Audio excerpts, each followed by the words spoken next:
Hooray! We did it. We don't have a soundboard this time. Okay, then this will be a nightmare to edit. Maybe.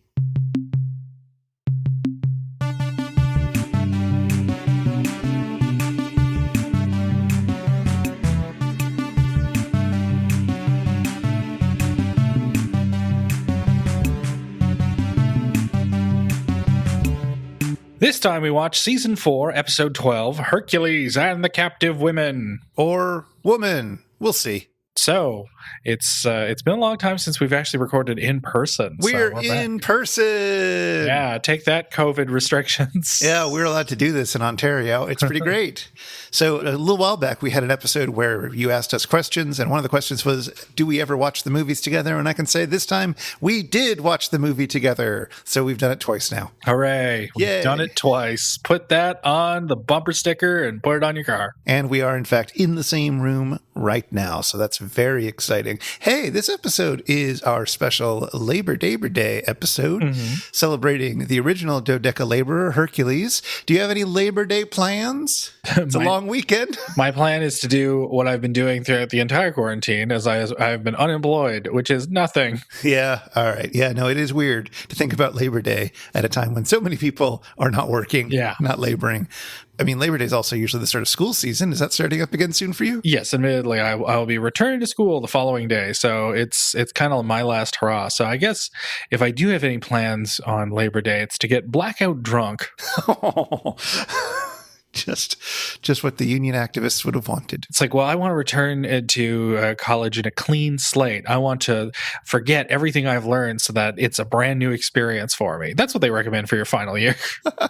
I don't have any plans. I will be doing the same thing I do every day lately, which is doing a live stream on Twitch where I do crossword puzzles and stuff in the morning. Come check that out. Link in the show notes. If you care about that sort of thing, which most people don't, and that's fine. But those of you who do, hey, come on along. Let's hang out.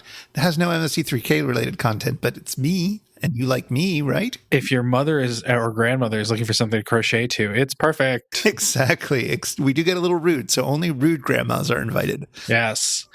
So maybe it's more for aunts. Ooh, yeah. It's more for aunts. I do like a good aunt.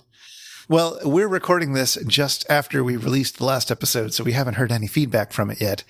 But that's okay, because there wasn't much to say about that movie, maybe. But this time, we're going to get to watch a different movie, so that'll be exciting. Imagine stretching out the last movie for some follow-up. I mean, geez. All right, let's head over to me with the movie summary. Take it away, me.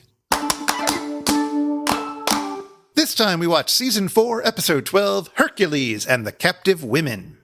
Something weird is happening in ancient Greece, and all the various leaders of all the various city-states have gathered together to figure out what to do about it. But they can't settle on any course of action, and so Androcles, the king of Thebes, asks Hercules to go with him to sort it out. Herc has a wife and son now, so he doesn't want to go out carousing with the boys. But his son, Hylas, thinks it would be a swell adventure. So, Hylas and Androcles do the only reasonable thing and drug Hercules unconscious, drag him onto a boat, and set off sail with him. For some reason, Androcles packed his boat with a crew of people who don't really like him, and so at some point they mutiny. Herc steps in to save Androcles, and they leave the crew stranded on an island. So now it's just Androcles, Hercules, his son Hylas, and, a friendly little person named Timoteo. Why wasn't that the whole crew all along? Well, it's a Hercules movie. Random stuff is required to happen. So, then a storm wrecks the ship, and everybody gets separated from each other. Hercules lands on an island and sees a captive woman. Parts of her body have sort of sunken into a rocky cliffside, as if she's sort of become one with it. "Kill me," she asks, and God, who can blame her? That looks awful. But instead, the shape-shifting god Proteus shows up, and Hercules wrestles with him, and eventually kills him. Kills the god. Like Hercules would. The captive woman, now freed from the rock, is Ismene, the daughter of Antenea, the queen of Atlantis. Hey, we're on Atlantis, everybody! Turns out that sacrificing kids to Proteus was what was keeping Atlantis shrouded and safe from all those nasty Greeks. Oh, and the queen has a prophecy that if her daughter isn't killed, Atlantis is doomed. Well, Who knew? But the prophecy turns out to be right. After a few days lazing about with the sexy queen who's fallen for him, of course, Hercules learns that there's a stone made from the blood of Uranus that turns children into blonde, bearded super soldiers, or sometimes it disfigures them. Anyway, Hercules destroys the stone by getting some rays of sunlight onto it, because of course, and that ends up destroying the whole island. Yay, and Herc and his friends narrowly escape, and everybody else dies. Wah, wah, the end.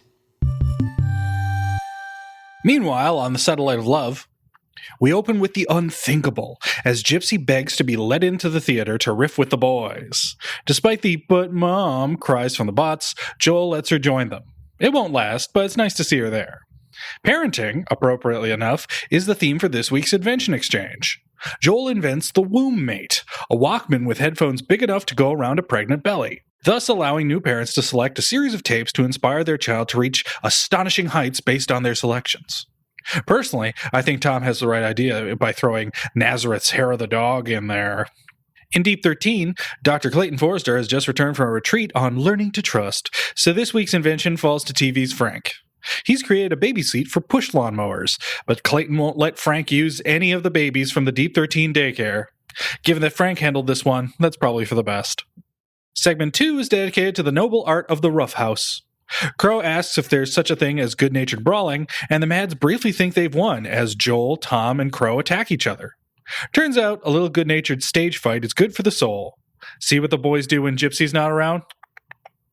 In segment 3, Joel quizzes Tom about Shakespeare with surprisingly dopey results. Crow, never one to lose the center of attention, tries to grab his father and brother with a series of Herc facts he in no way made up. We've got another invention of sorts for the 4th segment as Joel and the bots present a talking Hercules action figure that replicates all the action he takes in today's experiment. None. He's just very sleepy. In our final segment, Joel and the bots eulogize the Hercules series because they'd never do another one. Nope. No siree. Not one more. The end. So we're not doing a season 8 episode anymore. So. I'm relieved. Yes. Isn't it nice to have like a sense of fun and wonder watching an episode of Mystery Science Theater again? It's true. Although, I mean, this is not the greatest Hercules episode, not the greatest Joel era episode. Nope. It's a fine episode. I mean, I didn't love it, but I didn't hate it. It's got amazing host segments. Like all the host segments are totally worth watching. And the first half hour is really strong. And then it just kind of plods along with the Hercules movie for the rest of it. There is a fun nod to James Brolin in the car later on that made me laugh. I have to admit. I mean, yeah, it suffers from being a terrible movie, or at least a terrible print of a movie that's been hacked to death. Yeah, because this has been cut by at least 20 minutes. And it's also, a massive widescreen film that's being shown, pan and scanned. And also it's a terribly faded print. Just like Marooned. It's just not being shown in its best light. Also, it's a stupid, complicated plot that makes no sense, and they talk over many of the key bits. So even if you want to try to follow along, you just can't. What, in a Hercules episode? You don't say. I know, exactly. Just like the original Greek myths, this is incomprehensible. It's all Greek to me, I'm afraid. Wah, wah, wah. So this time around, we've got a new Hercules for us. Yeah, Reg Park, who we'll be talking a little bit more about later. But what did you think of his star turn as the Herc? I mean, he was fine, but let me ask you a question. Could you tell the difference between him and Steve Reeves? I could definitely tell the difference between him and Steve Reeves. I couldn't necessarily tell the difference between him and Alan Steele. Okay. He was definitely one of the blander Hercs, whereas Steve Reeves did have a little bit of dumb personality to him. Okay. And I can't remember the one from the Jane Mansfield. What's his name? Oh, God, I forget too. Oh, no. Mr. Jane Mansfield maybe had a bit of personality as well. It's hard to remember, although, like, going back, I'm going to say no. I'm going to say no preemptively. All right. Well, certainly Jane Mansfield had all the personality for everyone. Our queen. Sure, personality. Our queen. Lots of it. Our queen this time has a good severe look, but does not look nearly as, vivacious. She doesn't really get a chance to shine in this one. No, and there's not much to keep you involved, save for an amazing sequence, and I mean amazing sequence that livens up both the movie and the episode, in which Herc finally fights Proteus, but it happens like 25 minutes in, I think. Yeah. And Proteus turns into a series of animals, some of which Reg Park actually manhandles. Like, there's definitely a live bird that he slaps away.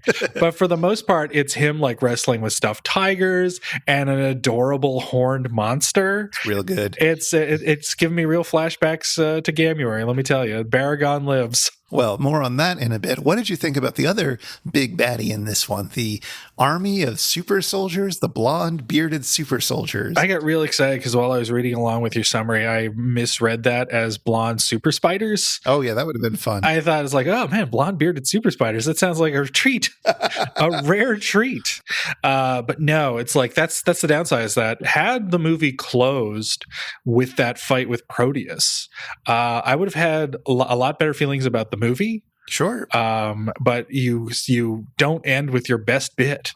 You like, why would you not end with your best bit in a Hercules movie? Because like once he's done that, it's like, well, there's him pretending to throw styrofoam boulders, and there's him, like using his mighty strength to prevent something from crushing somebody, and not a whole lot else. And like, I guess the leper makeup that we see later on is like impressively gooey for the time. Mm-hmm. But it again, you've got to end with your best stuff. You don't throw it in the first act all willy-nilly. I think there was something nicely creepy about the very blonde, chin-strap, blonde bearded people with the weird eye makeup on. See, that's just it. It's like I think what does it is the mask they wear to give them vaguely like oriental looking eyes. I guess it doesn't even look like it's trying to do that, but it is an unusual eye shape, let's say. Mm-hmm. And it is really not quite human looking. Yeah, well, that's what I've noticed whenever people would do that weird like racial makeup. That's true. That bad yellow face does not look correct. No. And that's kind of like the vibe that I got immediately from them. But other than that, it's like they all look like Graham Chapman's stunt double. That's true. Like some sort of animatronic Graham Chapman. Yeah. It's the Hall of Presidents Graham Chapman edition. I thought that idea had potential as a kind of like creepy Aryan army thing to bring in, but sort of nothing happens with it. No, Hercules just like lights a carriage on fire, and like they're all very easily dealt with. And most of them are wearing their helmets on for budgetary reasons, so you totally lose that effect. Yeah, you just get one good reveal scene and then it's over. Yeah, it's the one thing that would keep the movie of interest. I will say, and it's less so with the version that we watched, but I decided to watch the movie uncut. Oh, good. And the widescreen is really pretty, and this was like not even especially well remastered. The copy I watched, it was like decent looking, but the sets are really something to behold, and there's good shot composition throughout. So it's like I can see why there's a lot of love for this particular Hercules movie, just because of among people who know like fantasy Italian cinema, because there's something there. It is well made. I'm glad to hear that because it really looks like crap in this version. And I mean, I can't imagine that suddenly this becomes a compelling, well-acted story or anything, but it should at least look pretty.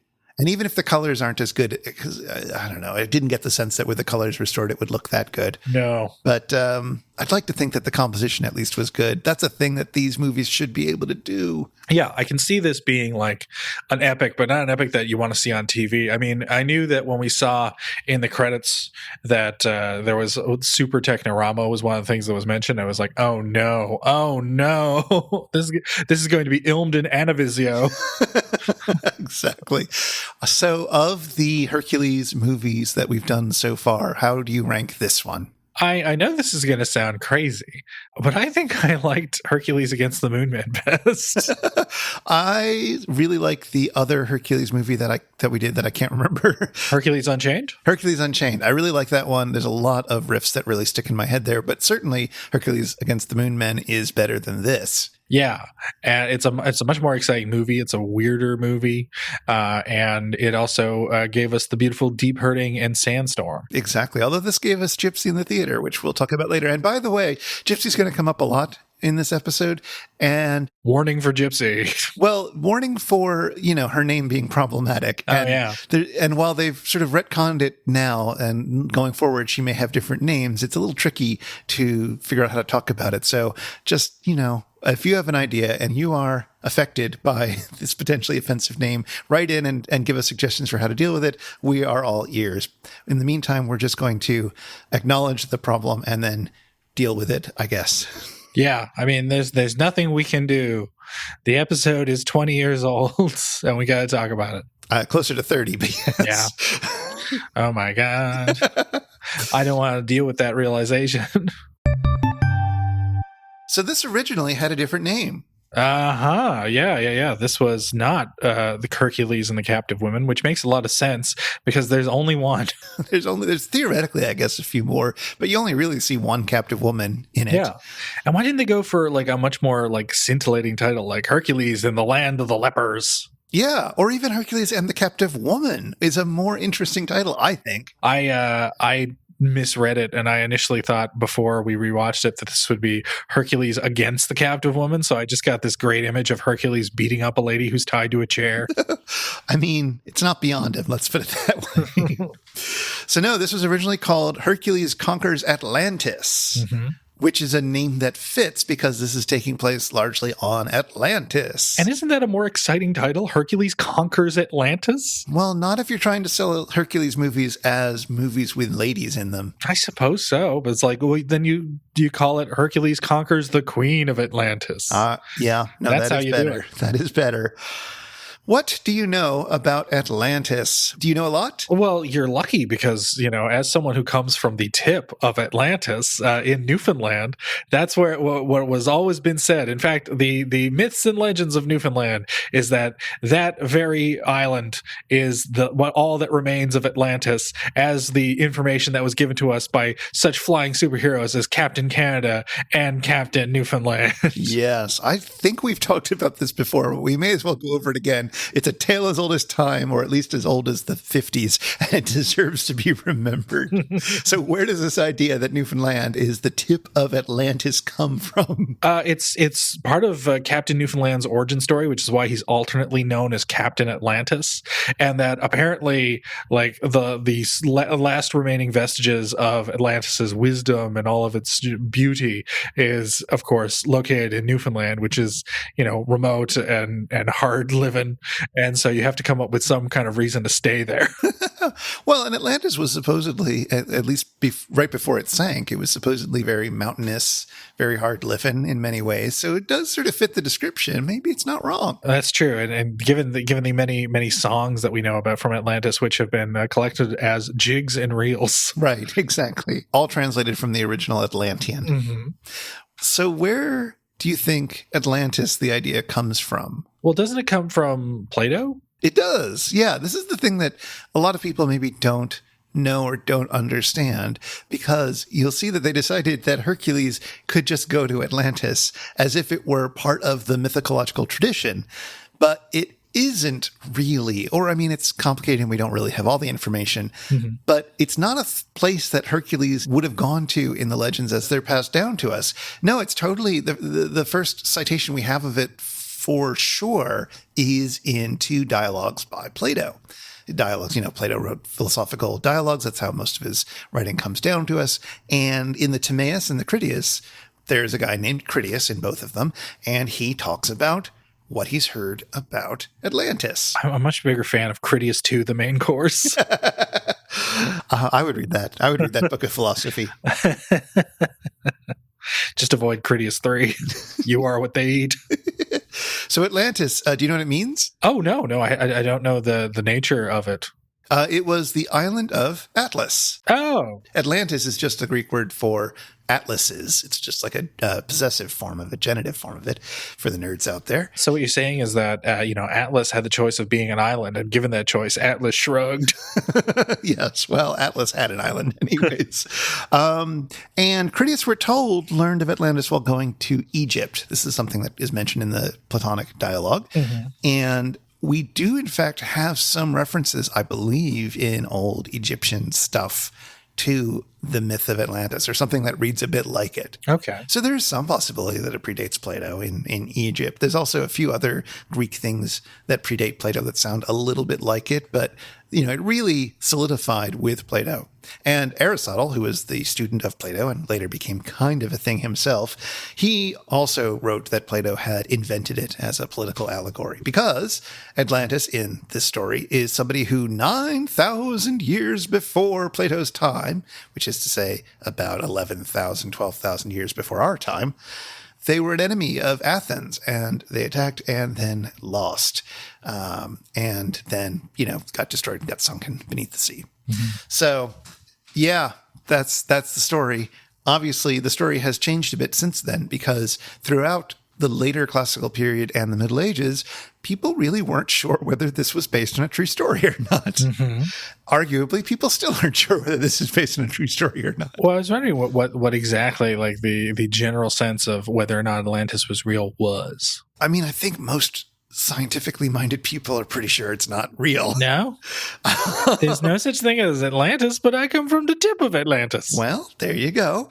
Newfoundland isn't real. You've heard it here first. I'm super not making any claims about Atlantis, the historical entity, but there's no real evidence for it in any way. But it kept on as this idea throughout the years, and then got really big again in 1882 when a guy named Ignatius Donnelly, fantastic name. Sure. An American guy named Ignatius Donnelly wrote a book called Atlantis, the Antediluvian World. Okay. And he picked up on a few threads from some other people. I'm not going to go into the whole story, but basically that's the book that got everybody all excited about Atlantis again. And most of the stuff that we think about Atlantis comes from that book. Oh, okay. So what are some things that you know about Atlantis? Well, Atlantis is sunk. It's really in the sea, and it's populated by sea people. Yeah, okay. Nowadays, I suppose. Yeah. If they survived. Yeah. Which sea was it in? The Atlantic Ocean. It sure was. Even in Plato, it's out beyond the Pillars of Hercules, which is to say basically the Straits of Gibraltar. So it's out past the Mediterranean Sea in the Atlantic Ocean. And what else about it? I don't know. I mentioned the sea people. Like I figured it'd be like it'd be like the packages of sea monkeys, except real. It'd be like that artwork. It was thought to be sort of the first place where civilization happened, or this is what it stated in that book, anyways. So a great people arose, and then those people spilled out into the Americas, and so the people that were discovered by Europeans when they arrived in the Americas, they must be descended from Atlanteans, including, I guess, the Newfoundlanders. Yeah. I mean, I don't know much else about Atlantis other than that one Doctor Who episode, The Time Monster. It's a 6-part story, and because they have to set it in Atlantis, they spend an entire episode driving. The other idea is that Atlanteans probably settled and formed a colony in Egypt, and that's where Egypt comes from. Okay. So, they led to all sorts of things. And then, of course, a terrible thing happened and the island sunk into the ocean with nearly everybody, but a few people escaped on rafts and such, and they went to other countries and led to the stories of the flood. That's an Atlantean flood. Yes. So, An antediluvian flood. Yeah, exactly. Well, that's the antediluvian part, right? Oh. That antediluvian means before the flood. Oh, I see. I didn't know what it meant. That's okay. That's what we're here to learn. Wow. He later wrote a sequel to the book, which was called Ragnarok, The Age of Fire and Gravel. Whoa, Ragnarok. Pretty great title. Yeah. But yeah, I don't know. And so people now still sort of think about Atlantis and wonder if it was real. And make movies like this and involve it. Yeah. I mean, the only thing I know of that's real is Alliance Atlantis, which, of course, is a Canadian distribution company, which I've seen on many a thing. Which may have more to do with the Atlantic Ocean than anything else. Or perhaps the tip of Atlantis. Just the tip. Boy, the story time isn't going to end there, though. Oh, good. Because your favorite part of this film is the big fight with Proteus. Yeah. I would love to know more about Proteus, because he can turn into a monster, he can turn into a chicken, he can turn into a stuffed lion. He's got so much to offer. Yeah, so he's an authentic, I say, Greek god. Mm-hmm. Okay. For whatever that means. And we get a word from him, which you may know, called protean. protean, Mm-hmm. which means something that is able to take different forms. I thought when you said we get a word from him, it's like, oh, and he delivers a commercial message in longer versions of the movie. That would be great if he just stopped in the middle of the fight and turned to the audience and said, "Do you want a cigarette with less tar?" Yeah, I was about to say, Proteus. I'm Proteus, and I smoked for 37 years. Don't smoke. No. So Proteus was traditionally a sea god. Mm-hmm. Makes sense, being tied to Atlantis, I suppose. And he's the eldest son of Poseidon, Oh. a brother of a god named Triton, who you may have heard of. And again, he's known to be changeable like the sea. And so we have one big story about him. Okay. And who do you think that story involves? I'm really hoping it's Hercules. It sure isn't. Oh. No, there's a little bit of a connection to Hercules, but the big story we have about him comes from Menelaus. It's described in the Odyssey. Menelaus is the brother of Agamemnon. They were all fighting at Troy after the war. They were trying to get home. And Menelaus ends up fighting Proteus because he's told by one of Proteus's daughters that if he manages to subdue Proteus, then Menelaus will find out which god he has offended so that he can make amends and get home. Okay. So he goes to fight Proteus, and Proteus takes the shape of a lion and a serpent and a leopard and a pig, sometimes water and sometimes a tree. Wow. That sounds familiar, doesn't it? Just a little bit. Just a little bit. Yeah, so that is where the origin of that scene comes from. It has nothing to do with Hercules. It has everything to do with someone else. And of course, Menelaus doesn't kill Proteus, for he's a god. Only Herc can do that. Even Herc. He's a demigod. He is, but I don't think that's quite how that works. But either way... So either way, yeah, we have this example from the literature of Menelaus wrestling Proteus. What else? Proteus had some kids. Okay. 2 of them were named Polygonus and Telegonus. I could be saying that wrong. I apologize. Write in if you want to correct me. They were killed by Hercules. Mm-hmm. So he didn't kill Proteus in the original myths. He killed some of Proteus's kids. Oh, okay. Makes this good stuff. Yeah, it's a little bit our hero. Yeah. Now, there's some other places where you might have heard of Proteus, but not the god. That's basically all I have to say about the god. He seems fun. He led to a good scene in this movie, the only really good scene, because he's a shapeshifter. The most memorable scene. Exactly. But his name as something which can change shapes is used a lot in media. And 2 of them I think might have been particularly interesting to you. One of them is that Proteus is the name of the ship that gets very, very, very tiny in the movie. Oh, Fantastic Voyage. Fantastic Voyage. Yep. So totally appropriate. Fantastic Voyage, of course, the movie that scared the living crap out of me when I was about 10. Were you afraid you'd get attacked by giant white blood cells like Donald Pleasance? No, and I think I've mentioned this before, but I was afraid that there would be shrunken down scientists coursing through my veins that the time would run out and they would grow large again. But yes, Fantastic Voyage with one, you guessed it, Donald Pleasance. And in addition to that lovely reference, there's also a shape-shifting bad guy named Proteus in an episode of The Real Ghostbusters. Wow, I've already forgotten what that must be one of the later ones. Did it last that long that there are even later ones? That show lasted 7 seasons. Oh my word. Yeah, there's more than 100 episodes. There's almost 200, I think. Well, you'll have to dig this one up out. Proteus. Maybe that is one of the other ones. I've forgotten. I need to revisit that show. Yeah, maybe it's time to start a podcast about the real Ghostbusters. Yeah. Somebody's got to. The Real Ghostbusters podcast. So we watched a Hercules movie. The last Hercules movie they would ever do, they tell us. Yeah, the last Hercules movie, not even for them, just for that season. Yeah, no, they do another one in the following year. And then, of course, much later on, they do one for the Netflix series. Which seems appropriate. Yeah. If you're going to revive the show, bring a Hercules along with you. There's no more Bird Eye Gordons. There's no Godzilla movies you can get the rights to. Get a Hercules. But I don't think this was even the last Hercules movie in this series of Italian 8 Hercules movies. This wasn't even the last Hercules movie from Italy released that year. Oh, wow. I mean, surely this is at least the last one with Reg Park. No. Oh, no. I watched both the Reg Park movies. Maybe there's more and I'm forgetting, but like I watched the two that came out in 61, Hercules and the Captive Women, aka Hercules Conquers Atlantis, and Hercules in the Haunted World, co-directed by Mario Bava. Ooh. Yeah, so you know it's good. And it was very interesting watching those two movies side by side. One, you get to pick up on all the cut bits from Hercules Conquers Atlantis. Like they visit Tiresias, and I was like, well, I know who that is. And so that was pretty neat.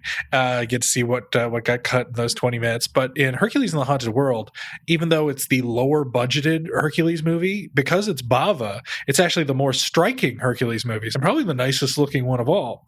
I've taken some snaps of the film as I was watching it, and I was just going to drop those into the Slack now. Have a look at some of the joys of Hercules in the Haunted World. That's right. Even though we're in the same room, we're still going to pass each other images over the Slack. Yeah. Oh, these are pretty. So many yellow, so many greens and reds. Look at that backlighting on her. It's Christmas, man. There's a picture of a woman. I assume she's the hot baddie that is going to fall in love with Herc for a while. No, that's Hercules' fiance. That's which who one? He has to rescue. Delaneria. Let me double check that. Sorry, Delanira. Delanira? Delanira. Yeah. Okay, I don't know that one, but that doesn't mean anything. Now, do these things have a continuity? Remember, this is the movie that came out after Hercules against Atlantis or whatever, and Hercules is married in that one and has a son. Yeah. Hercules got married a couple times in the myths, but anyway, it's a really great shot of her. Her face looks perfectly normal and normally lit, let's say, but there's this massive green light behind her.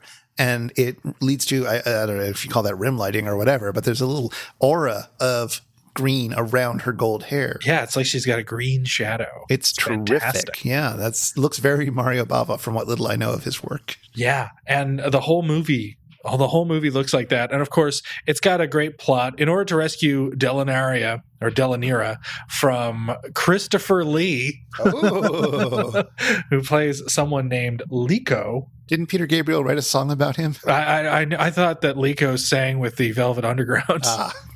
But these days,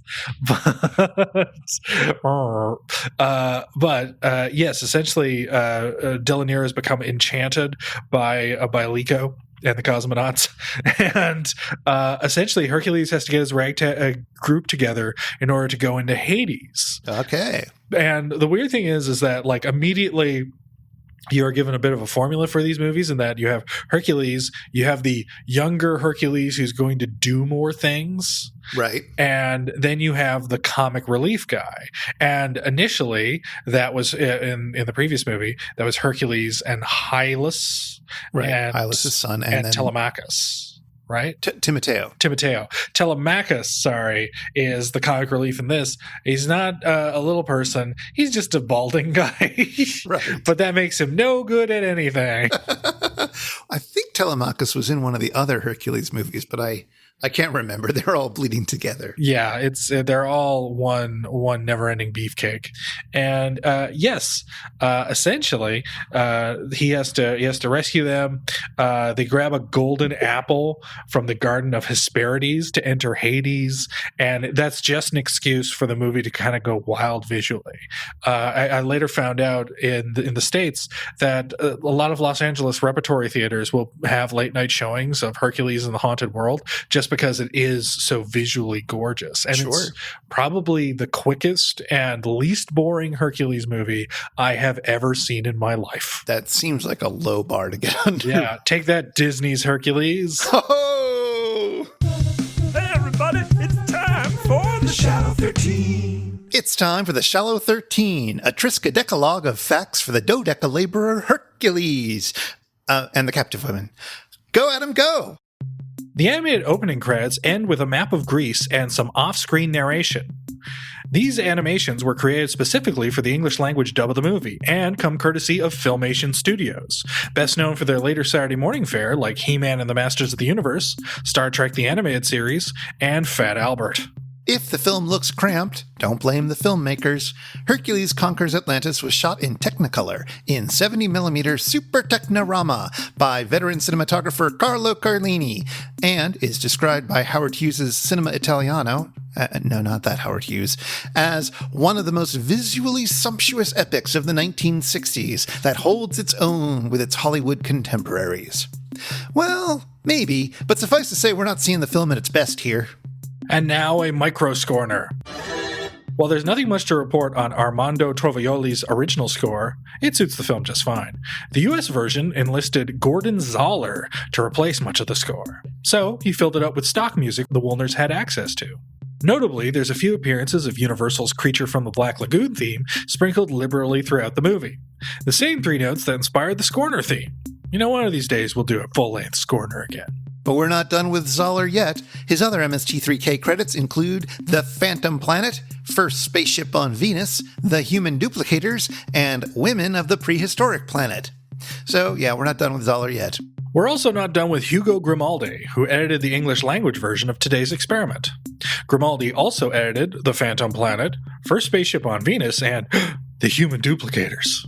Faye Spain, seen here as the evil Queen Antonia of Atlantis, will be recognizable to extreme film buffs for her small role as Marcia Ross in The Godfather Part 2.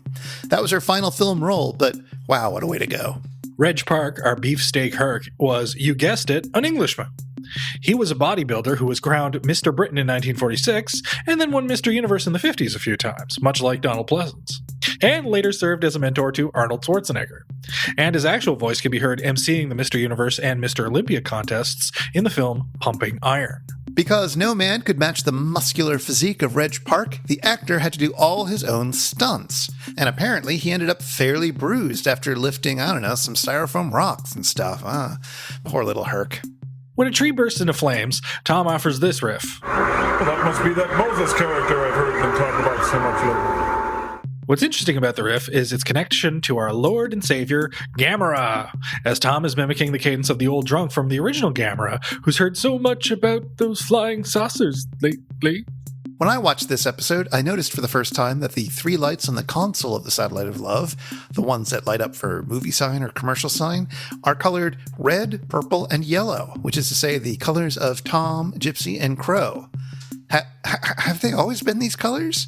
I've been watching the show for 30 years. How am I only just now seeing that? For this week's Invention Exchange, Joel lists off some prenatal tapes you can listen to for inspiring your child. One offering, say you want the leader of a future generation? Play the theme music from 2001, A Space Odyssey, Thus Spoke Zatharatu. Gesundheit. Thus Spoke Zarathustra, usually left untranslated as Also Sprach Zarathustra, is the name of the tone poem by Richard Strauss, whose initial fanfare, Sunrise, is the piece of music you probably think about when you think about 2001. Unless, like me, you're really into the creepy choral pieces by Georgi Ligeti.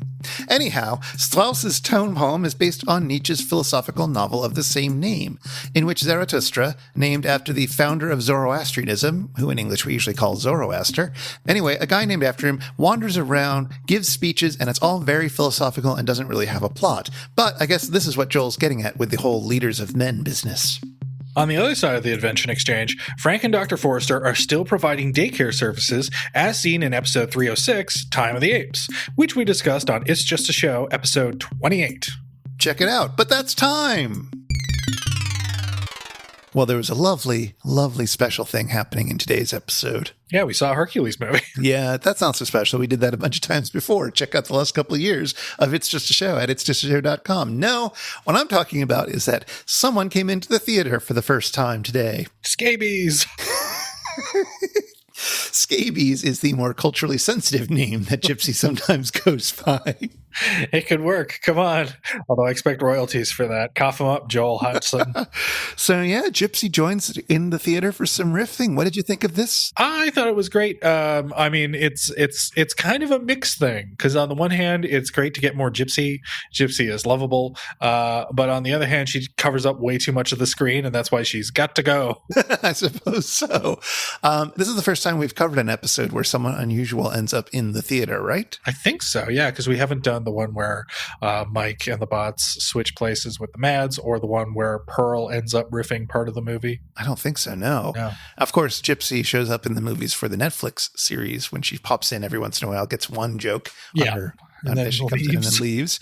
Sort of a throwback to this episode where she gets one good joke in. I know that you're right that she does take up too much of the screen real estate because she's just so big. But I really wish they had kept her in for a lot longer. Sure. At least until the first commercial break. Ideally through the entire first quarter of the movie so that she could come out and do a kind of debrief skit afterwards where she refuses to go back in for any more. But yeah, you're right. She is too big. Yeah, she takes up a lot of the action.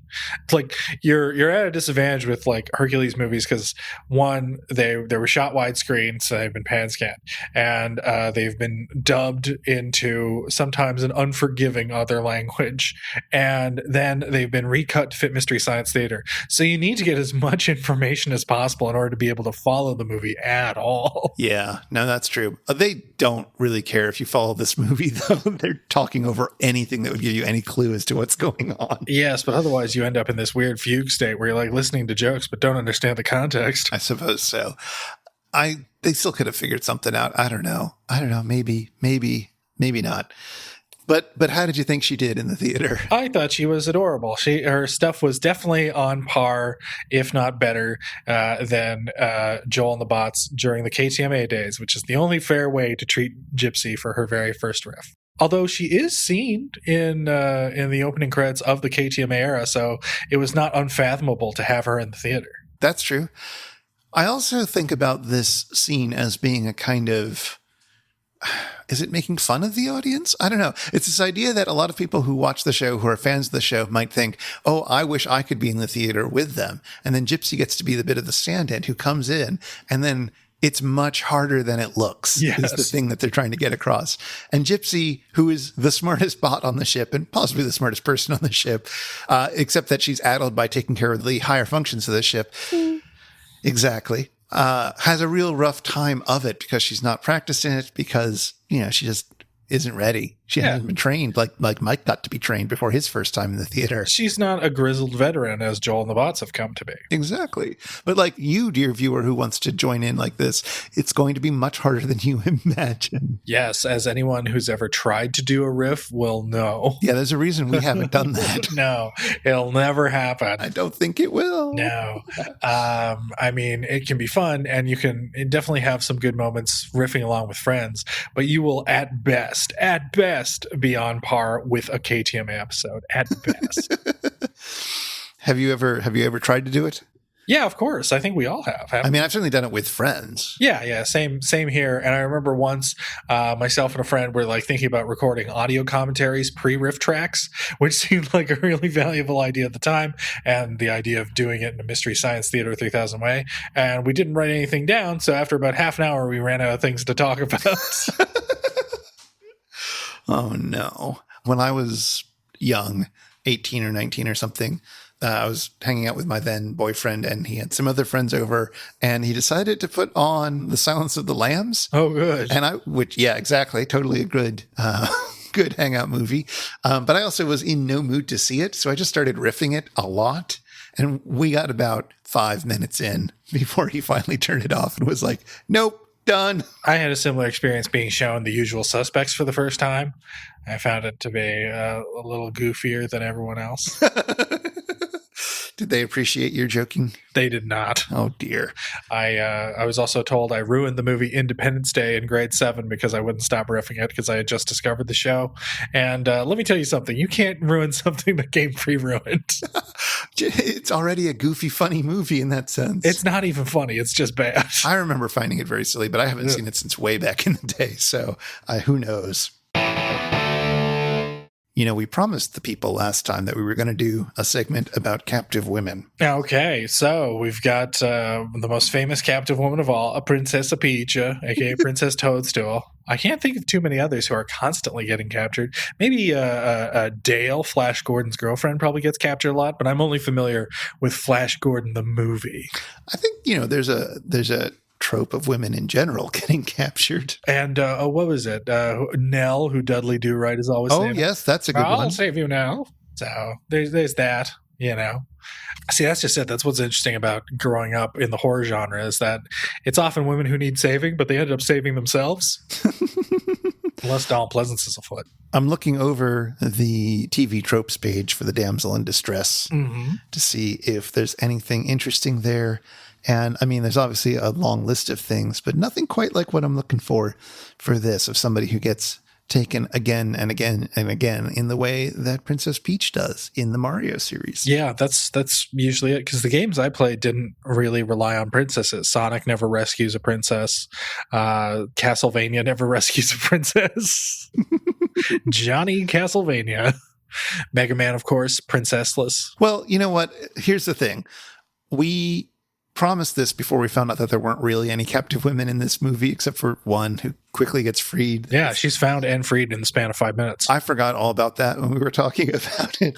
But we promised a segment on Super Mario Brothers, and I want to talk about Super Mario Brothers. Okay. You have recently been playing a Super Mario game. Yes, I'm several years behind, but I've come close to finishing Super Mario Odyssey. Excellent. How are you finding it? I'm enjoying the game. I would say that the stuff that's like unique and inventive about Super Mario Odyssey, namely the ability to hop into other people's bodies and stuff, is not explored enough.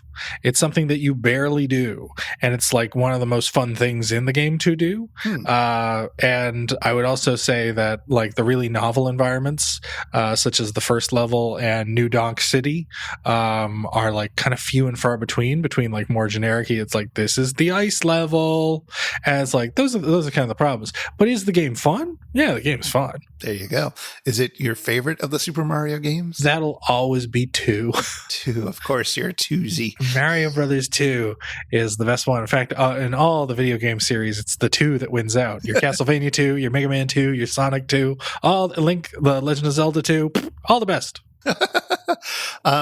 Yeah, 2, the one that isn't even really a Mario game. Yeah, it's totally a Mario game. It was worked on by the programmers. It's true. It's more of a Mario game than people pretend. It's more of a Mario game than the actual Mario 2, I would say. That's true. The Japanese Mario 2, the Lost Levels, as we call it over here, is just awful. Yeah.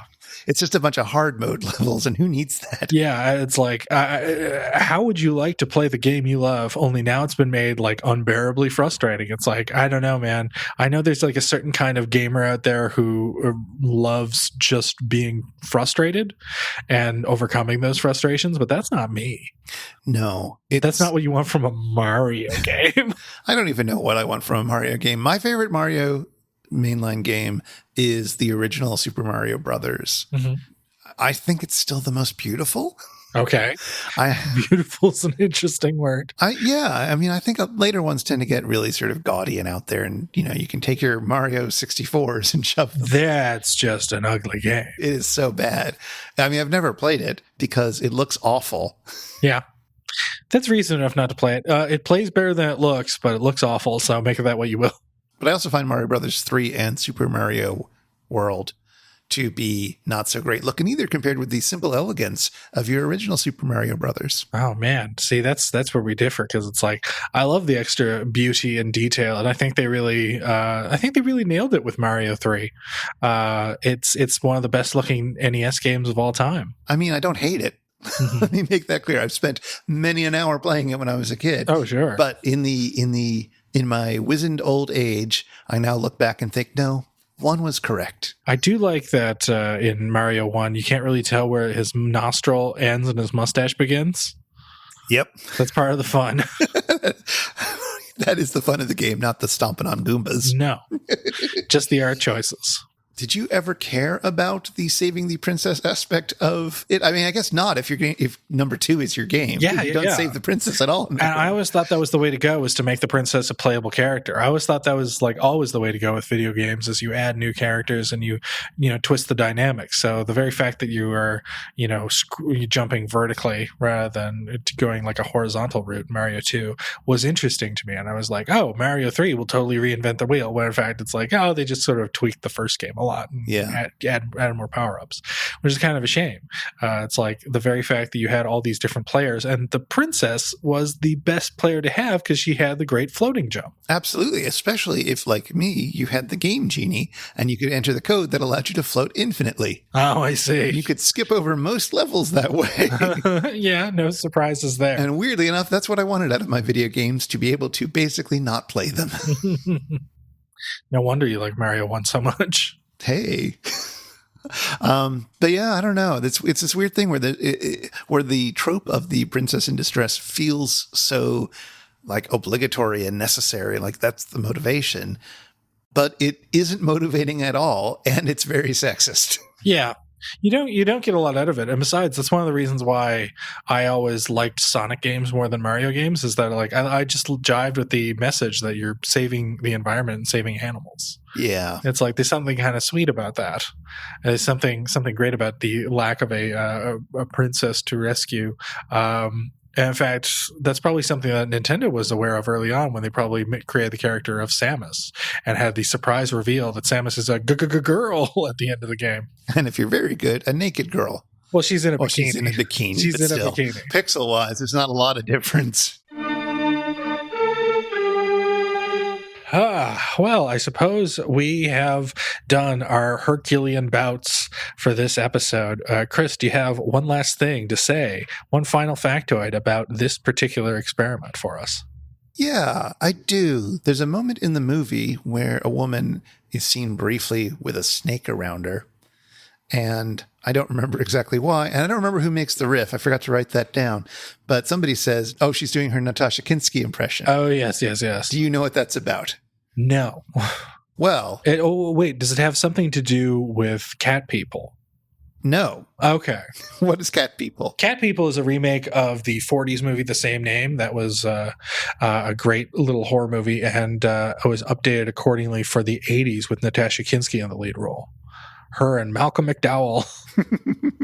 No, this was a reference to a famous photograph that was taken of Nastassja Kinski in, I believe, 1981 by Richard Avedon, who is a really well-known photographer, does a lot of really big, large-scale portraits of people. I think this was done for a magazine, possibly Vanity Fair. I'd have to look that up again. But let me show you the picture right now. Oh, okay. So tell me what you see there. I see Nastassja Kinski lying nude with herself covered up by either her arm or a snake, and there's a big snake on her. Yeah, a big boa constrictor. Wow. So this is an interesting photo, and it's a really lovely photo. It's really well composed. I mean, they look really great together. You'd look at this photo and you'd think perfect screen couple. Perfect screen couple. Absolutely. They've got that chemistry. But you'd also think perhaps, oh, this is the sort of creepy erotic thing that some dude taking a photograph might have talked this young 21-year-old starlet into doing. But this was her idea, apparently. Oh, okay. It was a photo shoot, and she was like, I would like to be nude and have a boa constrictor. It's all her idea. Sounds We're being cool. told. I mean, yeah, as far as I know, this is true. And it took hours and hours because the boa constrictor simply would not warm up to her. And they couldn't figure out any way to coax the boa onto her body. And then finally, after 2 hours, it just started crawling up her. And then everybody got really excited. Richard Avedon was like, this is it. And then they lean in to get the shot or so forth. And then just at the right moment, you get the coup de grace. Ah, the snake tongue. The snake is sticking out its little tongue, trying to take a little lick from her ear. And it's just giving her a little kiss. And it's like, oh, what a moment to capture in a photograph. Yeah, that's perfect. So we'll have links to that and an article about the shot in our show notes. But I was very happy to be reminded of that really interesting photograph. If you've been affected by the issues on this show, if you've ever been to Atlantis and want to tell all about it, or if you'd like to ask us anything, get in touch with us. Our website is itsjustashow.com, and we're on Twitter at @itisjustashow. We'd love to hear from you. This show is made possible by listeners like you. For as little as $1 an episode, you can help us research and record this show, and you can listen to all our superfan bonus bits. You can find out more at itsjustashow.com/Patreon or patreon.com/itsjustashow. And if you want to follow up on anything we talked about today, you'll find links in our show notes at itsjustashow.com/episode/78. Well, that was a movie. Yes, and you know what? I'm ready for more Joel adventures. So this is what I propose to you. We dust off one of the classics, and we discussed episode 303, Pod People. Ooh, it's great. Yeah, it stinks. The big OK symbol. Everyone get your I'm a Virgin t-shirts. Do you think Frank still has his? I hope so. And you know what? It's probably a better fit now than ever. Maybe. It probably is. Maybe. Man's lost a lot of weight. I suppose. All right. Well, this is like one of the first big MST3K episodes that everybody talked about before there was such a thing as Manos. This was the standout one, the ET-like episode. Italian ET. Italian ET. Or Spanish ET, I forget. Oh, man. All right. I'm super curious to go back to this one and remember what it was like. When you get music from some guys in space. Oh, is that this episode? That's this episode. Oh, yeah. That's it's a great classic. bit. Oh, good. I'll tell Theme Squad. They'll get started right away at that one. We'll have background music throughout the entire episode. But on that note, until next time, keep fit and have fun and make sure to get your regular body break. Kill me. Take it away, Theme Squad.